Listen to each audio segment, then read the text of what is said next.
Well, halo semua, kembali lagi di podcast gua, KGS Pod.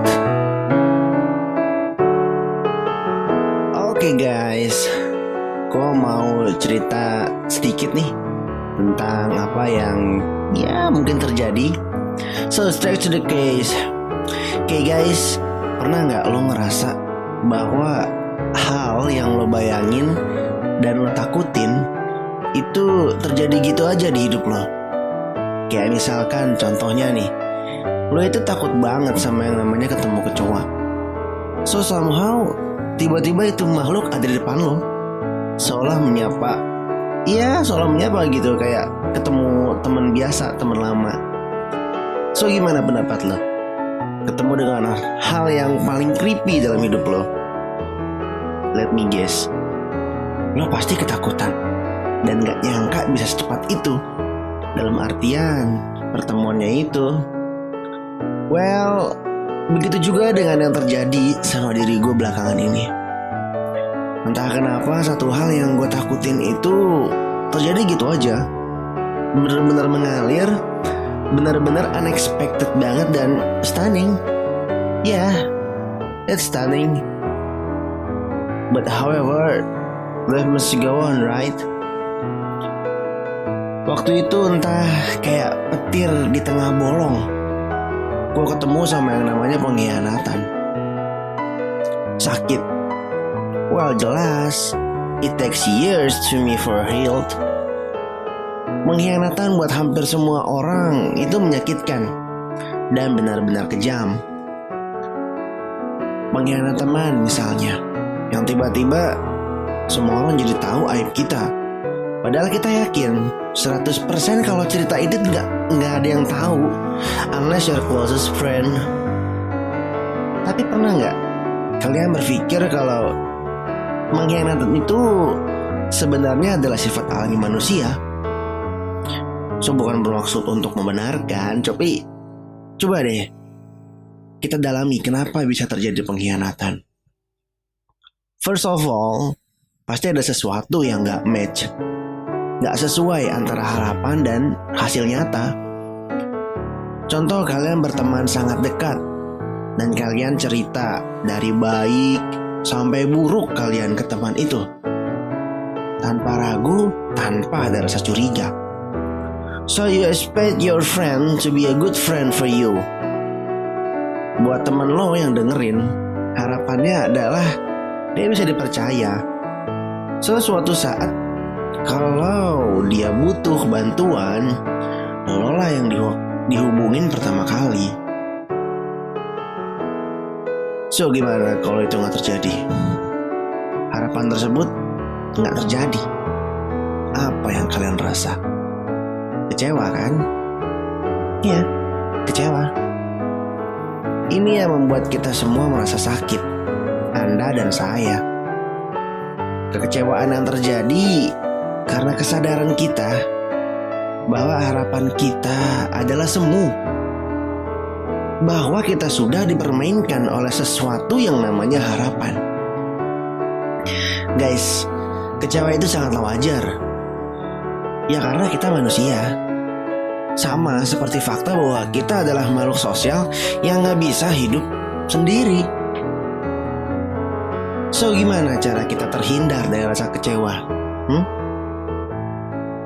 No, you can't avoid it. Kecewa itu pasti. Ya, pasti. Kita cuma bisa mengatasinya. Dan lebih dalam lagi, kita bisa berteman dengannya. Wait, berteman dengan rasa kecewa? Hah, bercanda lu bre. No, enggak. No. I'm not joking around. Seriously. Berteman sama kecewaan.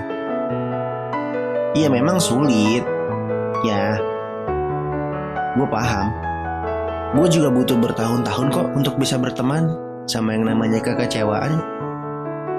Tapi coba deh, saat lo ngerasa kecewa, coba kita bercermin. Apa pantas kita dikecewakan? Dalam artian begini, apakah sikap gue ada yang salah? sifat gue kayak gimana sih? Atau apa sih yang salah?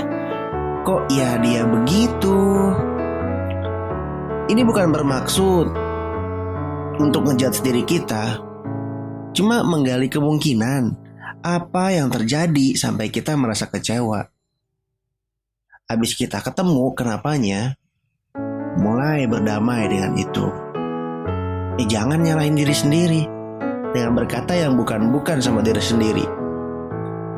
Kalau kamu salah, kamu bisa perbaiki. Kamu bisa membenahi diri. Itu kan dirimu sendiri. Badan dan pikiran kamu, jiwa dan raga kamu. Hanya kamu yang berhak untuk menggunakannya seperti apa. Jadi setelah berteman dengan kekecewaan itu, coba deh rasakan lagi dalam diri. Pasti ada yang berubah. Biarkan dirimu menjadi apa yang dirimu inginkan. Kekecewaan yang kamu rasakan itu pasti, tapi tidak akan terjadi lama. Sama seperti badai, kamu akan sadar bahwa badai akan berlangsung. Dan lihatlah, pasti akan ada pelangi di setiap hujan yang lebat. Selalu ada tawa ketika hujan berhenti. Dirimu itu layak untuk tersenyum, dan dirimu layak untuk bahagia. Hujan kemarin biarlah menjadi kering hari ini. Badai yang lalu biarlah pergi hari ini. Dan rasakan semilir angin yang sejuk membelai pipimu seolah berkata, "Sudah, kamu sudah merasakan badainya. Sekarang rasakan damainya dan rebahkanlah ragamu di tumpukan jerami itu. Relax dan cobalah untuk bernafas lebih baik dari sebelumnya." Oke guys, mungkin segitu dulu yang bisa gue share. Pengkhianatan dan kekecewaan. Mereka pedang yang selalu menghujam jiwamu. Namun begitu, jiwamu mampu menyembuhkan dirinya sendiri. Sampai pada akhirnya, pedang tersebut menjadi senjatamu untuk bertahan dan menyerang. So, see you at the next spots guys. Stay senyum dan tebarkan kebaikan. Jadilah murid kebajikan, sebarkanlah damai. Bye-bye.